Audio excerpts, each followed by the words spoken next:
సూర్యుడు పూర్తిగా దక్షిణార్ధగోళంలో మకర రేఖ మీద ఉన్న సమయం ఇది.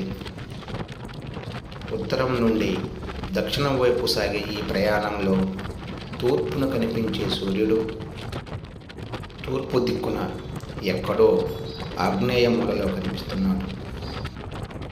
తూర్పున సూర్యుడు ఉదయించే బిందువు క్రమంగా దక్షిణం వైపు మారడాన్ని దక్షిణాయనం అంటాం. ఉత్తరార్ధగోళంలోని 23.5 డిగ్రీల అక్షాంశం కర్కట రేఖ, దక్షిణార్ధగోళంలో 23.5 డిగ్రీల అక్షాంశము మకర రేఖ. ఈ రెండు బిందువుల మధ్య సూర్యోదయం అటు ఉత్తరం వైపుకు దక్షిణం వైపుకు మారుతూ ఉంటుంది. తూర్పున సూర్యుడు ఉదయించే బిందువు క్రమంగా దక్షిణం వైపు మారడాన్ని దక్షిణాయనము అంటాం. అలాగే ఉత్తరం వైపు మారడాన్ని ఉత్తరాయణము అంటాం. భూగోళం మీద ఈ రెండు రేఖల మధ్య ఉన్న ప్రాంతాన్ని అయినరేఖా మండలము అంటాం. డిసెంబర్ 22వ తేదీ నాటికి సూర్యుడు మకర రేఖ మీదకు చేరుకుంటాడు. దానితో దక్షిణాయనం ముగుస్తుంది, ఉత్తరాయణం ఆరంభమవుతుంది. ఉత్తరాయణం అంటే ఏమిటి? ఉత్తరాయణ పుణ్యకాలమని ఎందుకంటారు?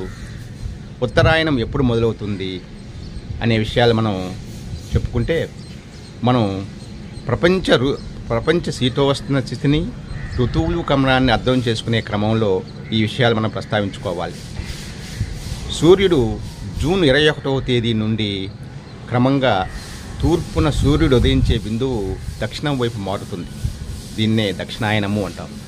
ఈ క్రమంలో సూర్యుడు సెప్టెంబర్ 23వ తేదీ నాటికి భూమధ్య రేఖ మీదకు చేరుకుంటాడు. ఆ రోజు ప్రపంచమంతా పగలు రాత్రి సమానంగా ఉంటుంది.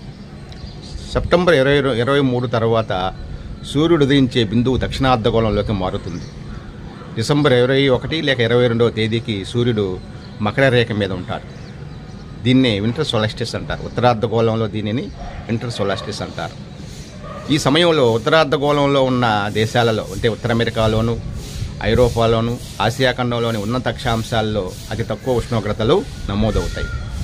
డిసెంబర్ 22 తర్వాత సూర్యుడు ఉదయించే బిందువు ఉత్తరం వైపు మారుతుంది.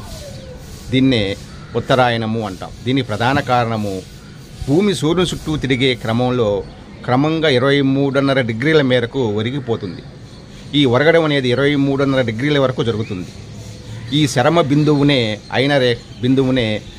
ఈ శరమ బిందువులను ఉత్తరార్ధగోళంలో మకర రేఖ అంటారు, దక్షిణార్ధగోళంలో కర్కట రేఖ అంటారు. ఈ విధంగా సంవత్సర కాలంలో 6 నెలలు ఉత్తరార్ధగోళము, 6 నెలలు దక్షిణార్ధగోళము క్రమంగా సూర్యుని వైపు వాలు కలిగి ఉంటాయి. ఈ డిసెంబర్ 22 తర్వాత సూర్యుడు తూర్పు ఉదయించే బిందువు ఉత్తరంగా మారడం వల్ల క్రమంగా ఉత్తరార్ధగోళంలో శీతోష్ణ స్థితిలో మార్పులు వస్తాయి. శరత్కాలం పూర్తి అయిపోయి వసంతకాలం వస్తుంది.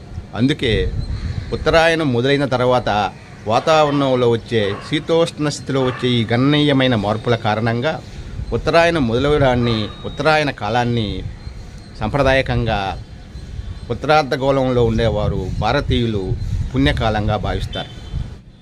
ఉత్తరార్ధగోళంలో ఉన్నత అక్షాంశాల్లో ఉన్నవారికి తూర్పున సూర్యుడు ఉదయించే బిందువు క్రమంగా దక్షిణం వైపు మారే కొద్దీ తమ పరిసరాల్లో శీతోష్ణ స్థితిలో క్రమంగా ప్రతికూల పరిస్థితులు ఏర్పడడాన్ని కొన్ని వేల సంవత్సరాలుగా గమనిస్తూ వచ్చారు.